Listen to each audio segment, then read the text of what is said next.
اسی طرح ایک آیا اور مشاہدہ کر لیتے ہیں تاکہ بات یقین آ جائے، تسلی ہو جائے ہماری کہ آلہہ کا معنی کیا ہے۔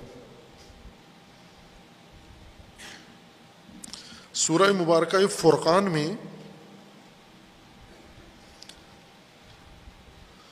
آیا 43 میں، سورہ فرقان، پہلے ایک اور بعض کی مناسبت سے عرض کیا تھا، اچھا ہے تفسیر کے ضمن میں اس نقطے کو آپ کی خدمت میں بیان کر دیا جائے کہ قرآن کریم کس طرح اپنی تشریح و تفسیر خود کرتا ہے۔ اس کا ایک اسلوب جو ابھی اس متأخر زمانے میں بعض قرآن شناسوں نے اور بعض قرآن کی تفسیر کرنے والوں نے متعارف کروایا ہے۔ پہلے ہمارے بزرگان سابقین اس روش سے آشنا نہیں تھے، کرتے تھے عملاً یہ کام، نہ کہ انہیں عملاً کر نہیں رہے تھے۔ بعض کام ہوتے ہیں نا، ہم جیسے آج آپ کو سائنس پڑھنے سے پتہ چلا ہے کہ پانی کتنے عناصر سے بنا ہوا ہے؟ جی 2 سے بنا ہوا ہے۔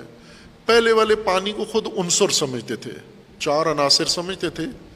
مولانا لوگ ابھی تک اسی پہ قائم ہیں کہ کائنات 4 عناصر سے بنی ہے، آگ، پانی، مٹی اور ہوا۔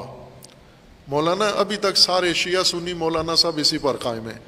کبھی کبھی جوش خطابت میں کہہ دیتے ہیں نا کہ کائنات 4 چیزوں سے بنی ہے، اور چونکہ رٹی ہوئی باتیں کرتے ہیں۔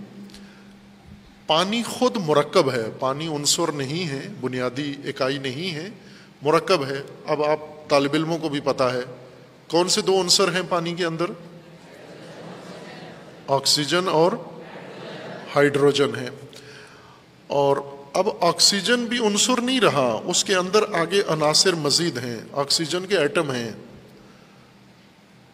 یہ ابھی آپ کو ٹیچرز نہیں پڑھاؤ کہ آکسیجن کے کتنے ایٹم ہیں اور ہائیڈروجن کے کتنے ایٹم ہیں۔ اور خود ایٹم کسی زمانے میں ایٹم کہتے ہی اس کو تھے کہ عنصر ہے، لیکن اب پتہ چلا کہ نہیں، ایٹم بھی عنصر نہیں ہے، بلکہ اس کے اندر بھی اور کائنات ہے اور دنیا ہے۔ تو کھولتے کھولتے کائنات کو بہت دور تک چلے گئے ہیں، اور ابھی جاری ہے، ابھی آخری عنصر کشف نہیں ہوا جہاں پر جا کر رک جائیں۔ خوب یہ چیز جو ہم پانی پیتے تھے، جو لوگ کہتے تھے پانی عنصر ہے، مرکب نہیں ہے، پانی پینے سے پیاس بجھتی تھی یا نہیں بجھتی تھی؟ کپڑے کس سے دھوتے تھے؟ نہاتے کس میں تھے؟ پانی کے بارے میں شدید غلط فہمی کا شکار تھے، لیکن کام سارے پانی سے ہی لیتے تھے۔ کھیتوں کو پانی لگاتے تھے، جانوروں کو پانی دیتے تھے، خود پانی سے وضو کرتے تھے۔ پانی کے بارے میں بہت غلط نظریہ تھا کہ پانی عنصر ہے، لیکن پانی سے استفادہ کر رہے تھے۔ اور آج جب کہ پانی کے بارے میں بہت ساری وضاحتیں ہو گئی ہیں، تو بھی پانی سے نہاتے پانی سے ہی ہیں، پیتے پانی ہی ہیں، سارے کام استفادہ وہی کر رہے ہیں۔ لہذا ضروری نہیں کہ ایک کام اگر سمجھ میں نہیں آیا تو وہ انجام نہیں پا رہا۔ یہ دلیل اس بات کی ہے کہ کچھ کام انسان پہ واضح نہیں ہوتے، لیکن کر رہا ہوتا ہے وہ کام۔ جیسے منطق ایک علم ہے، یہ بہت بعد میں لکھا گیا، لیکن پہلے والے لوگ یوں نہیں کہ منطق لکھنے سے پہلے وہ منطقی نہیں تھے، منطق کے مطابق سوچتے نہیں تھے، وہ بھی منطق کے مطابق ہی سوچتے تھے، لیکن انہیں پتہ نہیں تھا کہ اس کو منطق کہتے ہیں۔ اسی طرح پانی سے استفادہ کرتے تھے، پانی کی حقیقت معلوم نہیں تھی۔ قرآن کی تفسیر میں یہ مطلب جو اشارہ ہوگا ابھی، یہ علماء عملاً استفادہ کر رہے تھے، لیکن توجہ نہیں تھی، اس کو ایک ضابطہ نہیں شمار کرتے تھے۔ یہ بعض متأخر علماء نے یہ کام کیا ہے، یعنی ابھی یہ جو گزشتہ کہہ لیں 50 سالوں میں یہ روش متعارف ہوئی ہے، گزشتہ کم از کم 50 سالوں میں عام ہوئی ہے یہ روش۔ اور اس وقت جو ہمارے اساتید ہیں، بزرگ ہیں، وہ ابھی اس روش کو کام میں نہیں لاتے، لیکن جوان جو محقق قرآن فہم قرآن شناس ہیں، قرآن کے جو مقالات لکھتے ہیں، تھیسز لکھتے ہیں، تحقیقات کر رہے ہیں، وہ متوجہ ہیں اس کی طرف۔ یہ ایک اچھی علامت ہے کہ جوان محقق علماء اس روش سے آشنا ہو چکے ہیں۔ وہ روش کیا ہے؟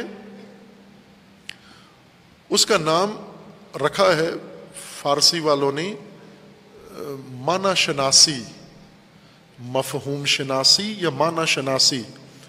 آپ کے ہاں بھی ایک مضمون رکھا گیا تھا، لیکن وہ صرف مضمون ہی تھا، اس میں اندر کوئی بات کھلی نہیں. معنی شناسی اور مفہوم شناسی. قرآن کے الفاظ کے معانی کو سمجھنے کے لیے ایک روش یہ ہے کہ ہم یہ دیکھیں کہ قرآن کریم کے یہ الفاظ دیگر کتنے الفاظ کے ساتھ ملا کر کتنی دفعہ استعمال ہوئے ہیں، کہاں کہاں.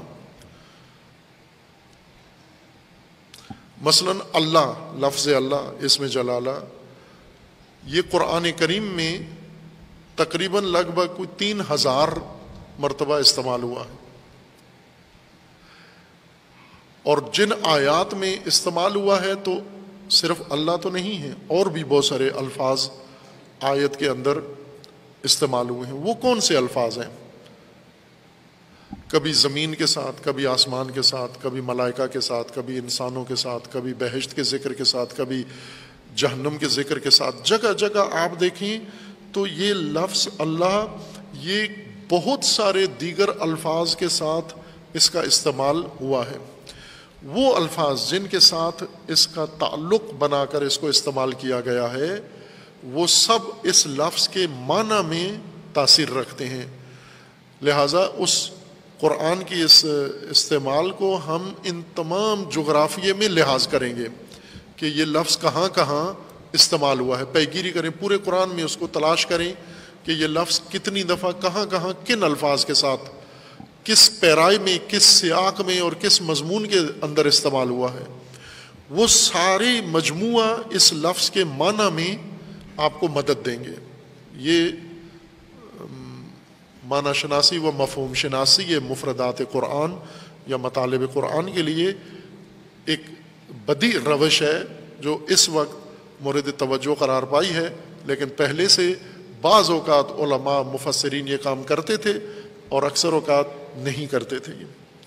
اس ترتیب سے ہم یہاں پر آ کر دیکھتے ہیں کہ الہ کا لفظ کہاں کہاں کے ساتھ استعمال ہوا ہے. ایک ویسے تو کثرت سے ہے، سینکڑوں آیات ہیں، لیکن 3 آیات یا 4 آیات ہم ان میں سے مشاہدہ کرتے ہیں، جن میں سے ایک سورہ مبارکہ فرقان کی آیا ہے. سورہ فرقان میں آیا 43، اور یہ 2-3 دفعہ قرآن میں 2 دفعہ ظاہراً استعمال ہوئی ہے. یہ آیا سورہ جاسیہ میں ہے اور سورہ فرقان میں. اَرَأَيْتَ مَنِ اتَّخَذَ إِلَٰهَهُ هَوَاهُ أَفَأَنْتَ تَكُونُ عَلَيْهِ وَكِيلًا. رسول اللہ صلی اللہ علیہ وآلہ وسلم کو اللہ تعالیٰ کا خطاب ہے، فرمان ہے کہ اے نبی، کیا آپ نے دیکھا ہے، اَرَأَيْتَ کیا دیکھا ہے، آپ نے رؤیت کی ہے، مشاہدہ کیا ہے، من اس شخص کو، ایسے آدمی کو، اتخذ الہہ ہواہ جس نے اپنی خواہش کو اپنا الہ بنا لیا ہے، اپنی خواہش کو اپنا الہ بنا لیا ہے. افانت تکون علیہ وکیلا، کیا آپ اس کے وکیل بنیں گے جس نے اپنی خواہش کو اپنا الہ بنا لیا ہے. الہ کا معنی ہمیں سکھایا گیا تھا جس کی پوجا کی جائے، پرستش کی جائے، عبادت کی جائے. رسول اللہ کو فرمایا کہ کیا دیکھیں ایسے افراد، چونکہ فراوان ہیں. یہ جو فرمایا کیا دیکھا ہے، یعنی یہ ایک مثال نہیں ہے، ہر قدم پہ آپ کو مثال نظر آئے گی.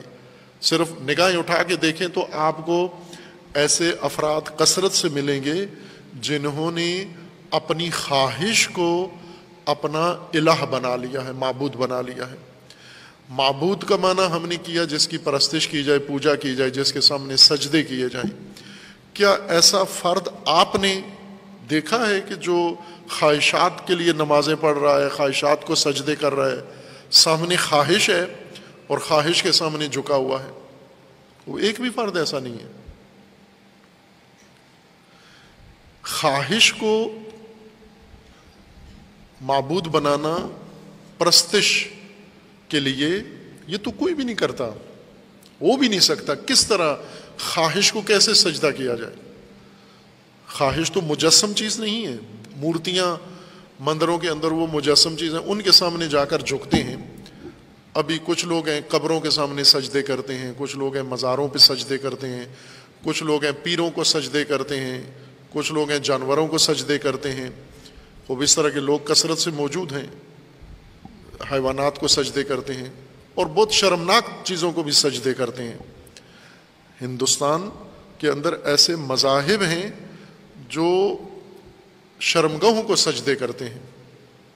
مذہب ہے ان کا, اعتقاد ہے ان کا, ان کو معبود بنایا ہوا ہے. یعنی یہ کام کرتے ہیں.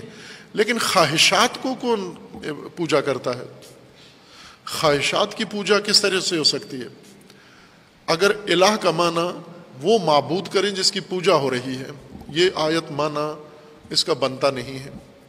کوئی معنی نہیں ہے اس کا, چونکہ کوئی ایسا کرتا نہیں ہے. جبکہ رسول اللہ کو جس لہجے میں فرمایا جا رہا ہے ارأیتا, یعنی یہ ایک عام دکھائی دینے والی چیز ہے. اگر آپ نگاہ کریں تو آپ کو خواہشات کے ملیں گے جنہوں نے خواہشات کو الہ بنا لیا ہے. الہ سے مراد فرمان روا, حاکم, یعنی جن کی زندگی پر, جن کے وجود پر خواہشات حکم فرما ہیں. حکمرانی خواہشات کی ہے, اطاعت خواہشات کی کرتے ہیں, فرامین خواہشات کے. خوب اگر خواہشات کو فرمان روا مانے, الہ کا معنی فرمان روا اور حاکم, حکمران, سلطان, تو پھر ہر آدمی ہمیں خواہشات کا بندہ نظر آتا ہے. ہر آدمی اس میں مبتلا. ارأیتا, بھلے کثرت سے رأیتو, بہت دیکھا ہے, ہر ایک کو دیکھا ہے خواہشات کے فرمان روائی, فرمان برداری کرنے والے, خواہشات کی پیروی کرنے والے, خواہشات کی اطاعت کرنے والے.